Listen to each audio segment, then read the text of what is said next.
Tremonti, attrezzature e materiale per saldatura professionale a Montebelluna. Molto nuvoloso sul Triveneto con tempo in peggioramento col passare delle ore. Vediamo insieme il dettaglio di martedì 5 febbraio. Sul Veneto cielo irregolarmente nuvoloso ma asciutto al mattino con ampi spazi soleggiati su Bellunese e Trevigiano. Dal pomeriggio prime piogge sui settori meridionali ma entro sera diffuse un po' ovunque.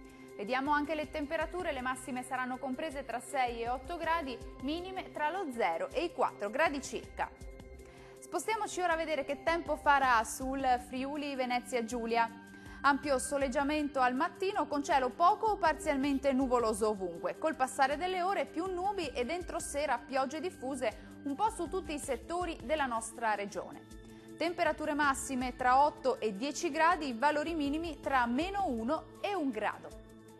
Concludiamo infine con uno sguardo alla situazione del Trentino Alto Adige. Tempo in prevalenza stabile anche sulla nostra regione, qualche foschia mattutina possibile sui settori settentrionali, cielo poco o parzialmente nuvoloso altrove.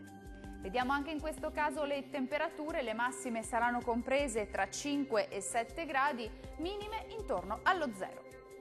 Il mare sarà generalmente mosso, i venti invece saranno moderati orientali. Dal meteo di Antenna 3 è tutto, arrivederci!